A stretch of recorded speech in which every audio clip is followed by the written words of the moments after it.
Thank you. Hello, everyone. Welcome. Especially Carlos. Carlos is here. Triple C. So, first want to start by asking everyone up here how long they've been in Miami. I'll start with the longest Miami veteran, Mitch. I like to say I've been in Miami since 1924. You don't look a day over 18. My grandfather was an immigrant from Russia and came as a child and was in New York until he decided it was too cold, and he started coming to Florida in 1924. And so he settled there permanently. My father was born there, and I was born there in Miami, and so I've been there my whole life, except for a few years when I went away to go to school. So you're an OG in Miami. Yeah. Beth? Times 3. I've been in Miami for exactly 3 years. I just realized I'm coming up on my 3-year anniversary in 2 days. And in Miami time, that's actually long these days. Eulois. Yeah, so a little over a year, and it feels like 7. So. But it feels like 7 because of the job you're doing. Yeah, correct. If I was doing something different, it would be good. If you got to go to the beach every day. There you go, exactly. It would be different. So, I mean, the rising to the challenge in Miami, people look at Miami, especially post-COVID, during COVID, and think Miami's just been this utopia where everyone's been forever. But Miami has had its challenges, and I think with the influx of migration comes the difficult job that Eulois has, which is how to move people around. What do you find is your priority?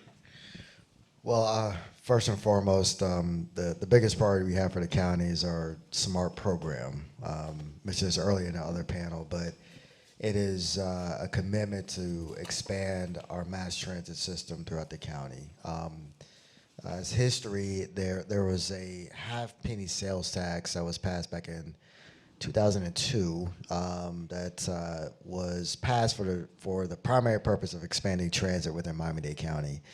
The fast forward 20 plus years later, there's only been a small extension of our Metro Rail system to the airport. It's really not to the airport, it's to the intermodal center at the airport. Doesn't even make it all the way. Yeah, not quite, but. You see it right across the street.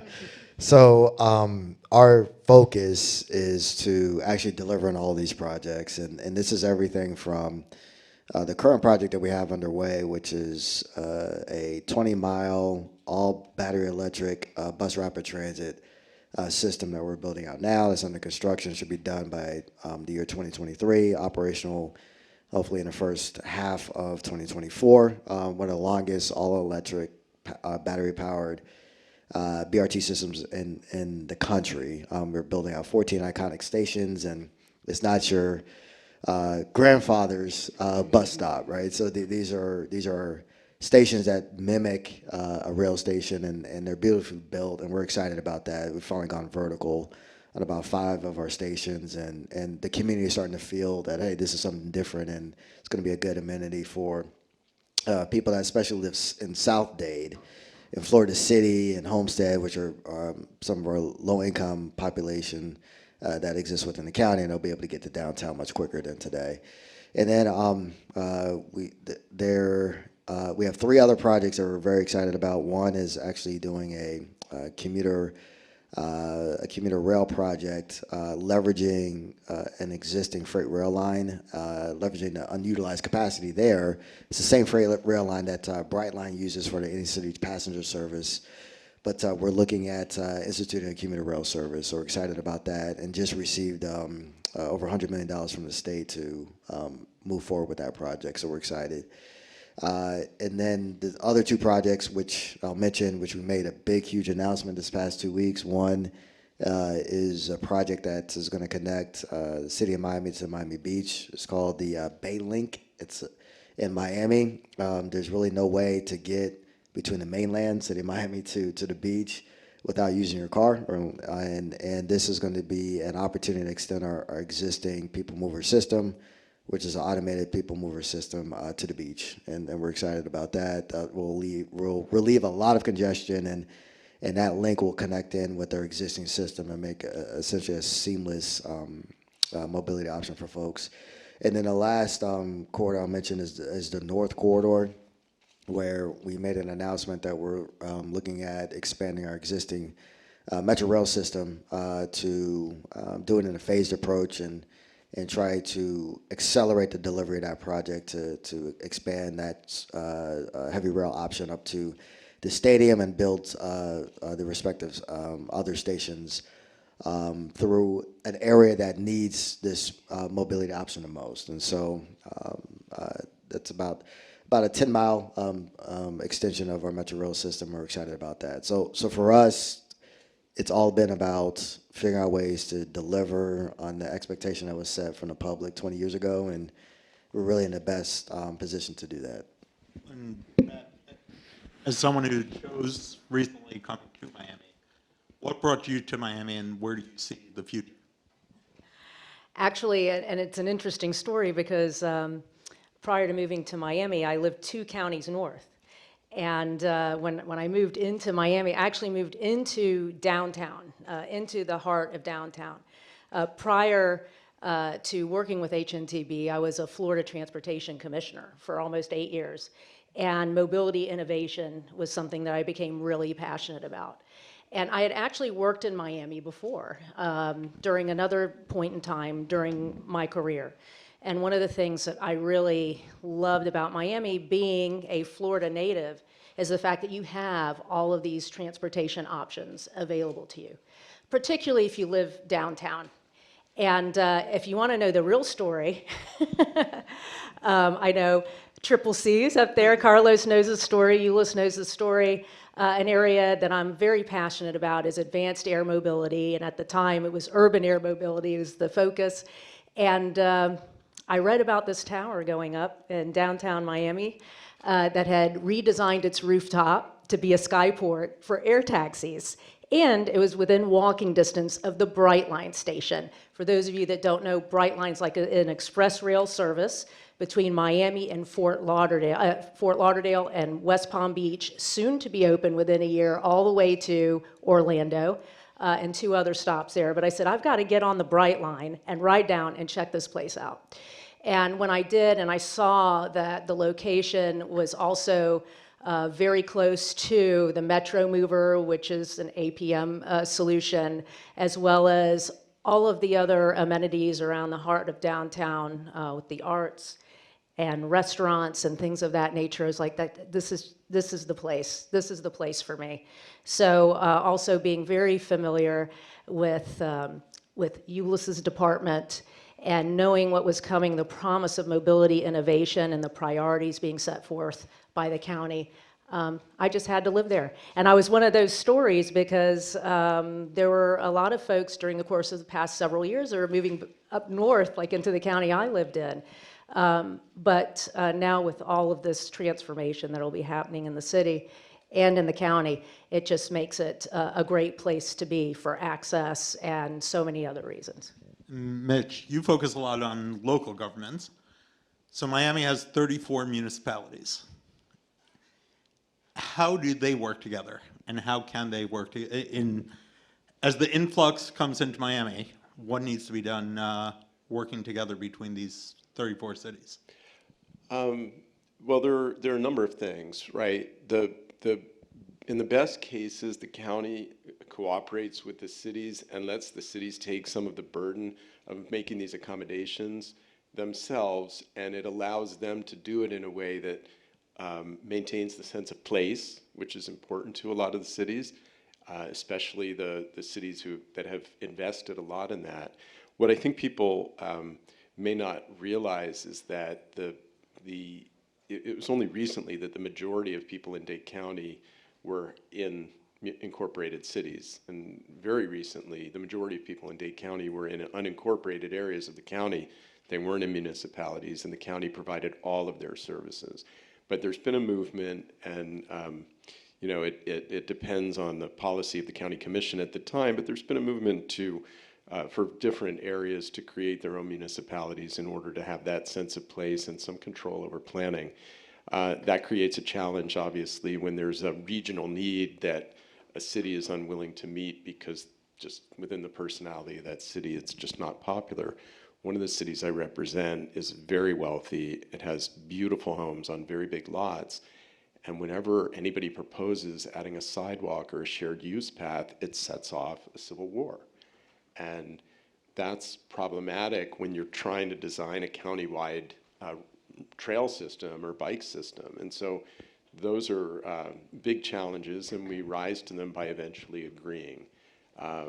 Recently, the county wanted to upzone the areas around the rapid transit zone, and that set off something of a concern in the cities, but a compromise was reached, and it's one that's very reasonable, and I think will create a sustainable rapid transit zone with higher density development at the nodes, and I think that'll make it more successful.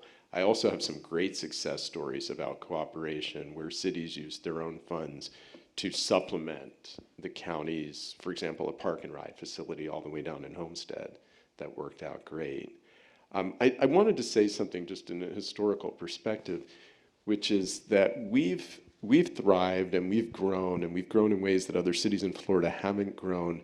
And a lot of times it happens as a result, and the big growth and big change happens as a result of some kind of catalyst. And two things in my, sort of professional career that occurred that were, I think, big game changers. One was when Art Basel came to Miami and made Miami the focus of the world's wealthiest people. And a lot of art was sold, but a lot of $10 million condos were sold. And a lot of those people bring huge wealth to our community, which again creates both challenges and opportunities.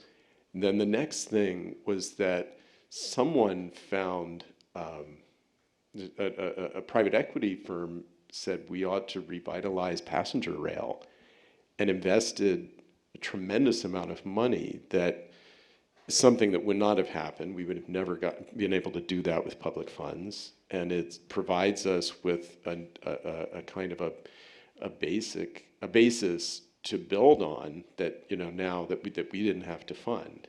But we can build on it and grow from it. And it's been tremendous, because it brought then Ride Via to supplement and be the last mile carrier for the Bright Line, and it allows us to tie in our facilities with their facilities and have a much more robust system without having to pay for the whole thing. I think you just mentioned something interesting, the last mile. Eulois, what do you see in Miami as the next wave of last mile solutions? Well, I can give an example of what we're focused on today. One, we do have a first mile, last mile on-demand service called Go Connect, which currently services about 4 areas within the county, and we're looking to expand that service to make it link up a little bit better with our existing Metro Rail system. So the whole concept is it might be more difficult for people to be able to physically get from where they are if they're more than a mile away from a Metro Rail station. That if we provide this first and last mile service that is more flexible, more nimble, it can drive ridership to our system. Just as context, and all of us in the transit world, we're all fighting to figure out what the next, I would say, approach to transit and transit ridership should be. We often compare ourselves to pre-COVID numbers, and in Miami, we are seeing month-over-month increases in our ridership across our entire system. And we're seeing the biggest recovery on our bus network, which comprises of about 70% of our ridership. But we're still about half on our Metro Rail system, and a little bit more than half, close to 60% on our Metro Mover system. But our Metro Mover system, which is moving people downtown and other commercial areas, has seen the greatest increase month over month. So the question is, what can we do to drive ridership to the system, especially if we're talking about expanding mass transit throughout the county and make it something that can be not only usable, but convenient and very competitive, as opposed to people just driving their vehicle to get around in the county. So that's something we're doing now. We're expanding that service, and we're excited about that. But also, you start to layer in scooters and bike share and everything else from a countywide perspective in conjunction with working with some of our municipal partners. That's the next step. So the city of Miami has gone kind of back and forth with their scooter program. And there's other municipalities that don't have a program, but the scooters and the devices are allowed in a municipality, and it defaults to a county program, which we are currently working on, right, Triple C? You're working on your computer right now on that, because, yeah.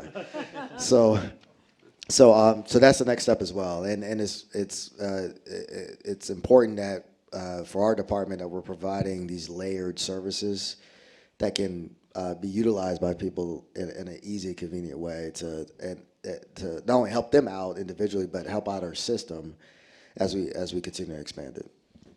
It actually seems to be the past 2 years, CoMotion LA seems to be the day that the City of Miami Commission takes a vote on scooters. And I think Mitch, Mayor Suarez isn't here, but he would have said, a third catalyst was him to help reshape Miami. Absolutely. And I think many people, the mayor has led the charge on that successfully. He's been a cheerleader for Miami, and as he says, it's now the capital of capital, and it's changing. You find business lunch in downtown Miami where you didn't. People rarely actually went to lunch because they didn't work down there. And like Beth said, she chose to live in a walkable environment. But as you become more active in your hometown, what are the things you see that you want to work on? Well, would actually like to help work on some of the things that Eulois talked about, because being a resident there as well, and also working in the world of transportation, after you have been there for some time, you find out that there are disconnected pockets, and they're not that far from one another, right? So really too far to really want to drive your car, but sometimes you have to, but they don't quite have those connections via the public transportation options. So certain things that Eulois talked about, like for example, it's really very, very close. Miami Beach is very, very close to the mainland. I mean, you just look across the water, there it is. So to have that option of going across to the beach side is going to be huge. As well as the connectivity going north to connect between the center of downtown to Wynwood and all the way to the design district. They're also very close, but yet so far. I mean, really, really not very walkable to get there. So as a resident, that's, and also someone who's in the transportation world, I look forward to that. The other aspect of it is the whole partnership with economic development entities. That's something, for several years I ran a Chamber of Commerce, and I know how important those relationships are to be able to help and be a part of that whole ecosystem. I look forward to. And actually also, in addition to Mayor Suarez, I know the Miami Beacon Council has been very, very active, and that's been a big priority for them in helping to draw and attract businesses into the heart of Miami. And those of us that live there are getting the benefits of seeing all of this high tech move in and kind of shape the, add to the flavor and the culture of Miami, as well as to, they can be part of that ecosystem to advance things forward, whether it's in mobility and other things that will be helpful in a smart city type of environment. Great. Anyone have anything else they want to add? Mitch? I do. I am very focused now on having Miami be as accessible by bicycle or e-bike as New York City or London is. And I was really influenced by that going to London this summer in July, when the London Underground was really just recovering from COVID, but was now busy again, just as their workers began to strike, and just on a weekly basis, the whole line would be closed down. And London had, Transport for London it was almost like they had prepared for it, because Transport for London has shared bikes everywhere and an amazing system of bicycle accessible areas that are safe and efficient and provide an alternative, a strike proof and a pandemic proof alternative for people to move. And I think we, like any other big city, really need that. One of the benefits of the Miami momentum that Francis likes to promote is that we have people who've come from cities where they were used to getting around without a car, from San Francisco and New York City and Boston, and they're willing to live without having to drive, willing and eager to. And they have nice weather. And they have nice weather. It's a little humid, but and so I think that has brought a change. It's brought a potential ridership that really didn't exist 15 years ago. As Miami becomes more urbanized, it brought people into the areas of Miami that are now, you know, growing vertically in order to accommodate them, and they don't live as far out. What I also, though, think is essential for us, and I see this every day with the staff that works with me, is that people who are in support jobs, people who are in hospitality jobs, are pushed farther and farther out of the center by rising rents and rising costs of shelter. And for them to get in to where the work is becoming increasingly difficult as the traffic gets worse. So, And that's where Eulois' rapid transit the is BRT is going to be an essential thing, because so many of them live south, but we need to be able to bring people in from the west as well, and that's going to be the next challenge. Well, even the TOD concept, right, Eulois? yeah.